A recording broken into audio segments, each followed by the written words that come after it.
Yo, what is going on, YouTube? I hope you guys are doing absolutely fantastic today. Today, we're bringing you a little 9.1 update. You just woke up. It's like Christmas. 9.1 has dropped. But you forgot all the changes. We're going to run through a lot of them. We're not going to go through literally everything, but we're going to touch on the biggest stuff. Probably go through some of the relics, some of the tier 4 items. So we'll hop right in so you guys can get down to the battlegrounds. Starting with the obelisk. Obelisks are massive gestures that draw a new gameplay loop later on to Conquest. This is like the little tower thingy, and they're OP. I would pay attention to this. Try to get the camps that the obelisk has, because this is very, very powerful. The interceptor is what you get when you beat the enemy team to this obelisk completion. You have to kill those maps around kill the camps around the map. So make sure you are killing those, and then somebody's picking up that interceptor. If you're a support, kind of pay attention to the enemies if it's getting kind of built up. Maybe kind of go destroy it a little bit. Relics. So, like I said, we're not going through all of these because Aegis, slightly lower cooldown. Yeah, I don't even know how I want to go through these ones because there's literally all of them are changed, and they're changed pretty big. I'll just kind of move through this slowly. You can kind of look at all of them. You can pause it on something you want to try maybe. A lot of the base tier 1s of these items now are very, very strong. The tier 2 is just cooldown reduction. And then the tier 3s it splits off into are both really sick. And don't forget, there's some balance changes like that. Scorching Blink is now 1 second instead of 4. There's the Bracer of Radiance is really, really cool. Med Cloak giving a knock up. What else we got? Onk actually being good early game now. I'm really excited to try the solo Heavenly Wings. This one right here, or sorry, the Hunter Heavenly Wings. You get basic attack movement penalty reduction, like you're immune to that. And then every successful basic attack increases the duration. So this one's basically like your gas pedal of old, except probably better. Horrific, OP, definitely going to be buying a lot of Horrific. Shell, going to be very, very OP, going to be buying a lot of Shell. Beads, for the people that love outplaying with their beads, are right there. Reduce active cooldowns by 3 seconds. Shield of Thorns. That new Thorns looks pretty sick. This one right here. Shield of Thorns look really cool. I think there's going to be a lot of people trying this. They're going to think it's OP. And I think it's going to be strong, but I don't know about OP. Dude, there's so many relic changes. Teleport's going to be cool. Persistent teleport, 90 seconds. All right, we'll touch on the glyphs now too. I'll just try to tell you the ones that I think are worth buying, which ones really aren't worth the buy. This one is pretty underwhelming right now. It's a silence for 1.5. It's just really hard to utilize onto people you want to, because if you're autoing a camp, it procs on the camp. So I'd kind of stay away from this one. This is now 10%, so I think it's also pretty weak. So I'd probably stay away from this one too. So Heartward all around doesn't feel that great. I do think Breastplate may be taking the place of Pridwin in support builds. Some characters are going to use this double protections and movement speed very well. Some people will use this basic attack reduction really well. This is like a Xing Chen. This with just about any character gives a lot of survivability. I know ADCs so far have been liking this one, and I know that Zatman was upgrading it early. I personally wouldn't upgrade it early. I don't think it has as much value as starting your next item. But if you want to try it out, I would try this one over this one. I think Malicious Deathbringer maybe gets used on like full cooldown Apollo build, stuff like that. If you want to try like an Uller build with crit and cooldown, or Apollo build with crit cooldown, Churn crit cooldown, I would give this a try, see how it feels. This one's pretty cool. I don't think it has much value, but I think it is pretty cool. It's kind of like good on tanky characters that are trying to slowly out damage someone. So maybe it'll be bought on full damage characters. I don't really know. This one is sick. That lifesteal is actually pretty bonkers. This with like that Soul Eater, I don't know if you saw it. There's been a couple clips where you have this in Soul Eater and you almost full heal. Do not build this item. This item is so bad. The Meteor one is so bad. This one is pretty good. I wouldn't upgrade it until late game because you need power for it. But this one with Hunter 80 or Mage ADCs is going to be pretty sick. This one's pretty important. Crit reduction or crit adjustments. Crit's been reduced from 2 times to 1.75. And then it's more consistent. Like if you have 20% crit chance, you crit with that first crit, it's going to be more likely that you miss the next 4 instead of getting a crit out of the next 4. Warrior's Axe, decreased power. Still probably going to be the best starter. But Bluestone might be able to be built. I'd give Bluestone a try. Seer buff, Protector buff. I'd give them both a try because Eye is the best starter. So see how those two feel. Actually, a good buff to Tainted. You now can buy an extra pot to match the axe. Mystical Mail, nerf. Still going to be strong. But now it's pretty expensive again now. And they've been nerfing it a lot. So some other items might start overtaking it. Maybe that breastplate. Pridwin nerfs. For the backliners, it's a finally for me. It's like just tough because love Pridwin. Another Bulwark nerf. Still going to be good. I think it's still the best possible magical defense tank item. I think it's still better than Oni, but it might be closer than it was before. Still buying Telkines. That 10 power doesn't change too much. So I got asked this about this on my stream, and I think Void Stone on characters that your damage is important, like Ares, because this 250 health is kind of insane. It's 2250 gold.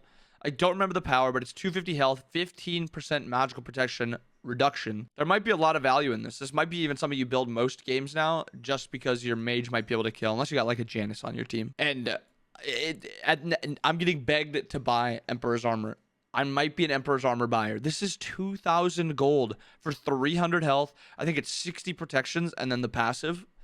Whew. Jade Emperor's Crown, another one where it's like, it almost feels like you're going to have to buy it in solo. If you're playing a magical solo laner, it's got a lot of value. But Breastplate got buffed also, so maybe even with this buff, Breastplate might overpower it. Ignore this one because they reverted that change. Runeforged, HP 5, MP 5. If you're a solo laner, you might want to give that a try. There might be a lot of value in buying Nemean now. Berserker's finally giving a decent amount of protections.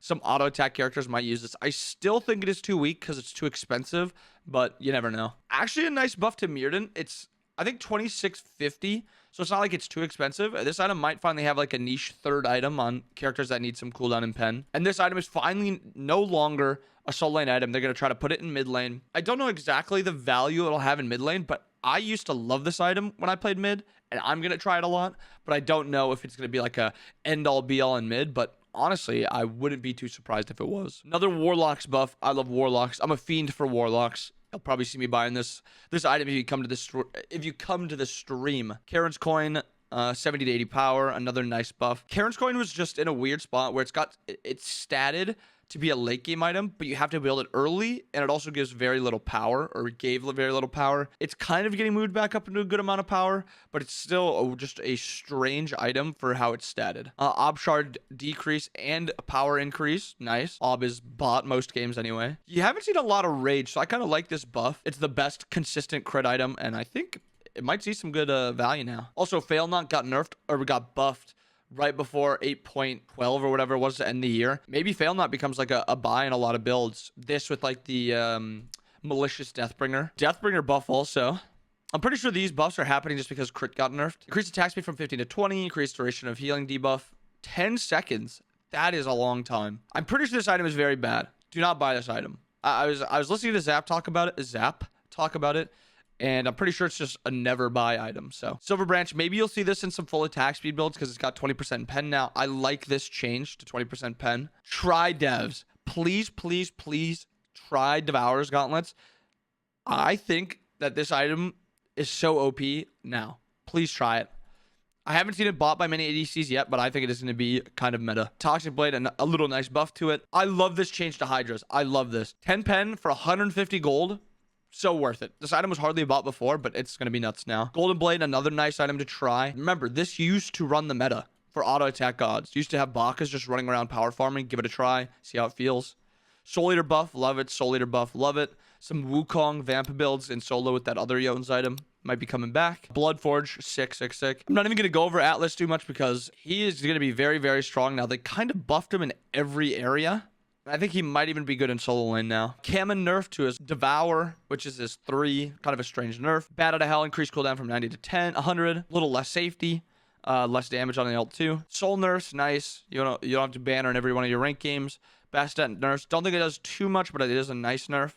Especially this one. This one is meh. Odin nerfs again. Good. This character was getting quite annoying. Nike knives nerfs good. I just think both of these characters are still good. Geb is kind of like a ranked thing. I don't think he's even played at Worlds, so this is more of just like a nerf for Geb on ranked. Arachne buff doesn't change anything. Alma, maybe she's finally good. Yorm buffs, nice. Still don't think it changes him too much, but maybe it makes him decent. Tier buff, his ult does 600 damage late game now. Nice. I think Bob is in an insane spot. I know mid laners don't like playing her because she feels weird, but she just is so tanky. She does so much damage. She's very hard to kill. I think she might be worth the play. I like the cripple on Cern. Churn passive does a little bit more. Horus is a solo laner now. Trolling. It's just not very good. Kronos, a buff to his passive. Still don't think it changes how the character works. Too much damage in the game, hard to get your ult off. Nox can clear minions better with her 1. E-set buff in just like an overall buff, I guess. Just a couple changes to some of the relics, the ones that were kind of affecting the game a lot. 20 to 10% makes that item pretty useless. Still useless. Oh, flat pen. Try some mage builds with flat pen. OP. Nerf to AMC ult, finally. Hell, another nerf. Love that. Olo, another nerf. Doesn't do anything. Character's still OP. Spam Olo. He's OP. Geb, passive nerf. Some changes to med. Some changes to shell. Spectral's now 30%. Breastplate of Vigilance is 15%. Yon's Vigor is 30%. Typhon's is down to 25. And then Blackthorn is back to where it was with more expensive, less power. And yeah, that's it. That's looking like the 9.1 full change. That's a lot. It felt like that was so long because there's so much stuff. But there it is, a little look back at 9.1 before you get into your ranked games. Good luck on the battlegrounds. And yeah, go win some ranked games or casuals, whatever it is that you play. I hope you guys have a wonderful rest of your day. And thank you for watching the video. See you.